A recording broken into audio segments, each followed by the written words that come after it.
தமிழ்நாடு முதலமைச்சர் இடி வழக்கு தொடர்பாக பிரதமர் மோடி சந்தித்திருக்கிறார் அப்படின்னு இவங்க சொல்லக்கூடிய வாதங்கள் உச்சநீதிமன்றத்தினுடைய நீதியரசர்கள் வழங்கிய தீர்ப்புக்கு உள்நோக்கம் கற்பிப்பதாக இருக்கிறது.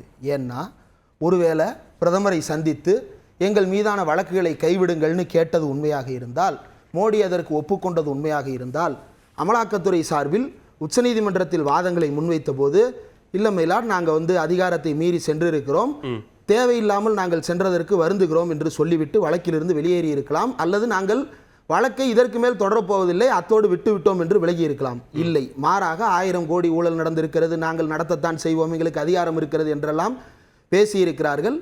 தலைமை நீதிபதி தான் என்ன சொல்றாரு அப்படின்னா, உங்களுடைய அதிகார வரம்புகளை மீறி நடக்கிறீர்கள் அப்படின்றது ஒரு கமெண்ட். அதை தாண்டி அவர் கேட்கக்கூடிய பிரைமரியான கேள்வி என்ன அப்படின்னா, பிரெடிகேட் அஃபென்ஸ் என்ன, இதுல என்ன குற்றச்சம்பவம் நடந்திருக்கிறது என்கின்ற அடிப்படையில் டாஸ்மாக் நிறுவனத்திற்கு உள்ளே சென்று நீங்கள் ரெய்டு நடத்துகிறீர்கள் அப்படின்றது தான் தலைமை நீதிபதி கேட்ட கேள்வி. அதுல இப்போ அதிமுக ஏன் டாஸ்மாக் அதிமுக காலத்துல தான் நடந்ததுன்னு சொல்றாங்க, நாங்க போய் வழக்கு தொடுத்தோமா, உங்களால தொடுக்க முடியாது, ஏன்னா அரசாங்கத்துல இப்ப நீங்க இல்ல, நீங்க பார்ட்டியா இருக்க முடியாது அப்படின்றதுனால தமிழ்நாடு அரசு தொடுத்திருக்கிறது. நீங்க பேசும்போது நான் குறுக்கிடல, நீங்க பேசும்போது நான் குறுக்கிடல, நான் முடிச்சிடுறேன். நாங்க கேட்கல கோர்ட்ல போய் இதை தடை எப்படி கேட்க முடியாது, ஆட்சியில் அதிகாரத்தில் இருந்தா தான் பண்ண முடியுமா, அடிப்படை புரிஞ்சிட்டு பேசணும். அந்த அடிப்படையில தான் 2016ஆம் ஆண்டு டிசம்பர் மாதத்துல தமிழ்நாடு தலைமைச் செயலகத்துக்குள்ள வருமான வரித்துறை புகுந்து சோதனை நடத்தியது.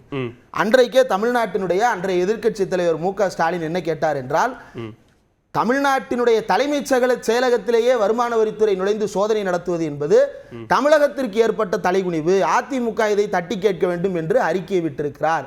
அது போன்ற ஒரு அறிக்கையை அதிமுக இன்றைக்கு கொடுத்திருக்கிறதா? இப்படி கூட கொடுக்கட்டுமே, டாஸ்மாக் என்கின்ற ஒரு உயரிய நிறுவனத்தின் மீது, எங்களுடைய அதிமுக தொடங்கிய நிறுவனத்தின் மீது, எங்களுடைய புரட்சி தலைவர் தொடங்கிய நிறுவனத்தின் மீது எப்படி இப்படி குற்றச்சாட்டை முன்வைக்கலாம், எங்களுடைய புரட்சி தலைவி உயர்த்திய இந்த நிறுவனத்தை நீங்கள் எப்படி குற்றச்சாட்டுக்கு உள்ளாக்கலாம், இப்படி தவறாக நடந்து கொண்டீர்களே அப்படின்னு கூட அறிக்கை விட்டுருக்கலாம். ஏதாவது கேட்டாங்களா?